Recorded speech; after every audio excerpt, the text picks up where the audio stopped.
Murshidabad junction. ঠিক আজিমগঞ্জ যাওয়ার জন্য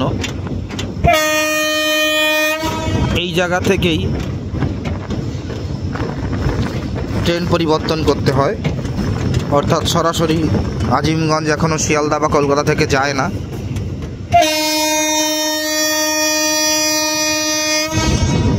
একটা দারুণ ভিউ, সত্যিই একটা দারুণ ভিউ।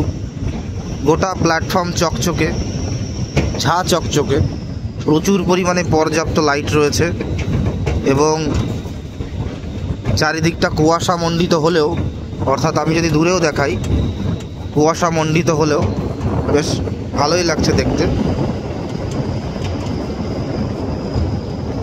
এটা হচ্ছে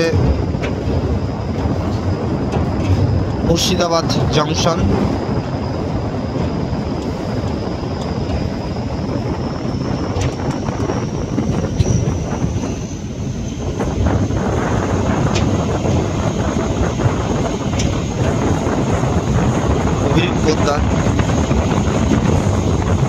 বাঙালি অভিরূপ পোদ্দার দাদা লিখেছেন, যারা অধিকাংশই আপনাকে চেনে, সো লাইভ জয়েন হওয়াটা মন থেকেই আসবে বলা নিষ্প্রয়োজন।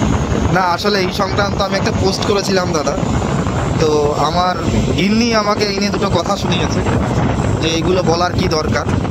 তো আমার কেন জানি না মনে হলো যে একটু বলি আর কি। মুর্শিদাবাদ জংশন পার হয়ে গেলাম, শেষ হয়ে গেল। এই যে আমাদের মেশিন এগিয়ে চলেছে।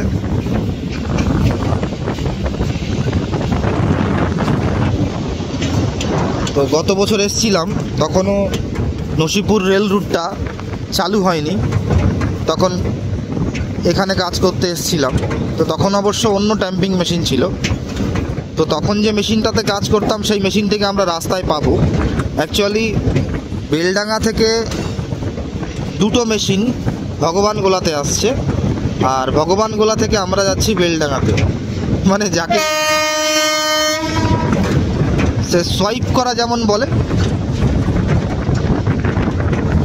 মুর্শিদাবাদ 195 কিলোমিটার। আমরা গল্প করতে করতে 195 কিলোমিটারে চলে এসেছি। রিলেটেড সব ভালো লাগে আমাদের মনে। আচ্ছা, শ্রীরূপ চ্যাটার্জি লিখেছেন, যে কোনো রেল ফ্যানের এই রেল রিলেটেড সব ভালো লাগে আমাদের মতো। তারপর প্রণয় সাহা লিখেছে, দাদা আপনি কি প্যাসেঞ্জার ট্রেন, মালগাড়ি না ইন্সপেকশন কার নিয়ে যাচ্ছেন? আচ্ছা, এটা হলো একটা ট্র্যাক মেশিন আমি যেটাতে যাচ্ছি, এবং ট্র্যাক মেশিনের সামনে বিএফআর রয়েছে, বিএফআরটার উপরে ক্রেন রয়েছে। তো এই মেশিনটির নাম হলো এমএফআই, আমি নাম্বারটি বলছি না। তো এমএফআই হচ্ছে মাল্টি ফাংশনাল ফর ইন্ডিয়া, এবং এই এমএফআই মেশিনের সামনে যে ক্রেন রয়েছে এবং তার যে বিএফআর ক্রেনটা যেখানে রয়েছে সেখানে আমি বসে রয়েছি। তো সামনে যেহেতু বসে রয়েছি তাই এই ভিউটা খুব ভালো দেখা যাচ্ছে। এই জায়গাতেও কাজ করে গেছি।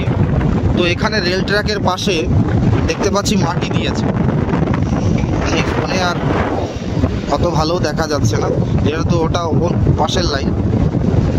এখানে এবার দেখুন দেখা যাচ্ছে